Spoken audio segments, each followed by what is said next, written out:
कौन आपण मोटारू पतला हेबाकू चाहुछंती कि एथिपाई आपण प्रतिदिन व्यायाम करूछंती कि चलिले ना दौड़िले किपरि शीघ्र हेबे पतला आसंतु जानिबा।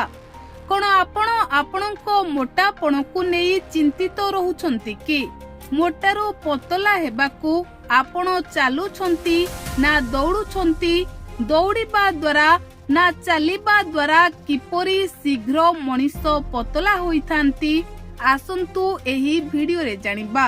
दर्शक बंधु किछि मनीष चली थांती ओ किछि मनीष दौड़ी थांती, तेबे चलिबा द्वारा ना दौड़िबा द्वारा किपरि शीघ्र पतला होइथांती मनीष एही वीडियो रु आमे प्रतिटी कथा जानिबा।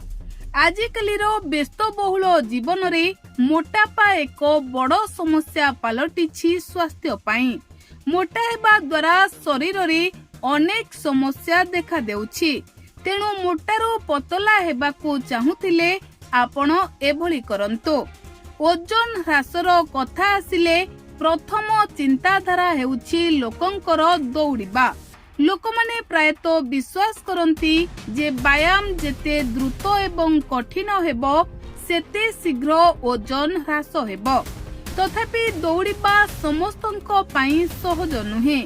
अनेक लोके शीघ्र थकी जांती, आंठू जंत्रणा अनुभव करंती किंबा समय एवं सहन शक्तिर अभाव सेमानंकु नियमित भावरे यहा करिबाकू बाधा देइथाए। प्रकृत रे फिटनेस जगत रे चलिबा एवं दौड़िबा उभयर निजस्व लाभ अछि एवं यहा संपूर्ण भावरे जड़े व्यक्तिंको शरीर फिटनेस स्तर एवं जीवन शैली उपरे निर्भर करे जे केउ विकल्प तांको पाई सर्वोत्तम। दौड़िबा एवं चलिबा उभय को ओजन ह्रास पाई प्रभावशाली व्यायाम भावरे विवेचना करा जाए। तथापि गवेषणा दर्शाउछि जे सेमानंकर प्रभाव भिन्न होइथाए एवं सर्वोत्तम आपणको शरीर समय एवं स्थिरता उपरे निर्भर करे।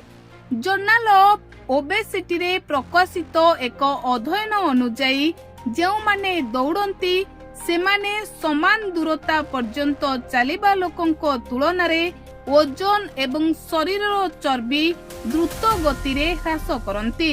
या अर्थ हेउछि जदि आपण कम समय रे अधिक कैलोरी नष्ट करिबाकू चाहंती तेबे दौड़ को अधिक प्रभावशाली बोली विवेचना करा जाए।